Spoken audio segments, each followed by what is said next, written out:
Mid level health providers అన్నటువంటి ఏదైతే సిహెచ్ఓలు సమ్మెలోకి దిగారు గత 4-5 సంవత్సరాల నుండి వారి సమస్యలు పరిష్కరించాలని వారిని ఏదైతే 6 సంవత్సరాలు ఏదైతే సర్వీస్ ఉన్నటువంటి వారిని రెగ్యులర్ చేయాలని కోరుతూ ఈరోజు సమ్మెకు దిగారు.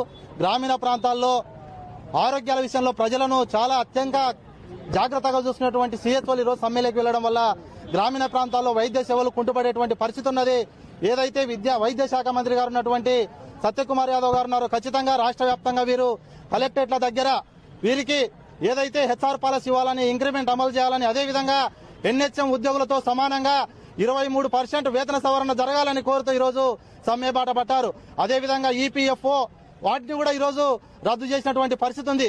ఎఫ్ఆర్ఎస్ ను ఈరోజు ఎక్కడో ఎఫ్ఆర్ఎస్ వ్యాప్ను ఈరోజు సిహెచ్ఓలకు మినహాయింపు ఇవ్వాల్సిన అవసరం ఉంది. ఎందుకంటే ఈరోజు అనేక గ్రామీణ ప్రాంతాల్లో మన్యం జిల్లా గానీ లేకపోతే పార్వతీపురం గానీ లేకపోతే శ్రీకాకుళం గానీ అనేక రూరల్ ఏరియాలో వీళ్ళంతా కూడా ఎఫ్ఆర్ఎస్ సిగ్నల్ లేకుండా ఈరోజు వాటికే సమయం కేటాయిస్తే ఈరోజు చాలా ఇబ్బందులకు గురయ్యేటువంటి పరిస్థితి ఉంది. కాబట్టి ఖచ్చితంగా వీరికి ఎఫ్ఆర్ఎస్ నుంచి మినహాయింపు ఇవ్వాలా. అదేవిధంగా వీరి డిమాండ్ల పరిష్కారం కోసం తక్షణమే రాష్ట్ర ప్రభుత్వం చర్యలు తీసుకోవాలని మేము కోరుతా ఉన్నాం. సమ్మె చేయాలని ఎవరికి కూడా ఇష్టం ఉండదు. ఏదైతే ప్రభుత్వం నిర్లక్ష్యంగా చలో విజయవాడ కార్యక్రమంలో పెద్ద ఎత్తున వీళ్ళంతా కూడా సిహెచ్ఓలు పెద్ద ఎత్తున ఆందోళన చేస్తా అంటే అప్పుడు హామీ ఇవ్వడం జరిగింది.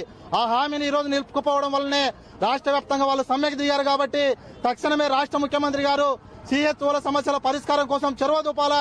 తక్షణమే వీళ్ళు విధుల్లోకి పోవాలంటే వారి సమస్యల పరిష్కారం కోసం కృషి చేయాలని కూడా ఈ సందర్భంగా తెలియజేస్తా ఉన్నాను. వీరి ఉద్యమానికి మద్దతుగా ఈరోజు ఈ ఉద్యమం ఆరంభం మాత్రమే. వీరి ఉద్యమాన్ని వీరి ఇబ్బందులు పెట్టినా సమస్య పరిష్కారం చేయకుండా తప్పుదో పట్టినా కూడా ఏఐటీయూసీగా వీళ్ళకంతా కూడా ఉద్యమానికి రాష్ట్ర వ్యాప్తంగా అన్ని జిల్లా కేంద్రాల్లో సహాయ సహకారాలతో ఉద్యమాన్ని ముందుకు నడిపించేందుకు మేమంతా కూడా సన్నద్దమవుతామని కూడా ఈ సందర్భంగా తెలియజేస్తాం.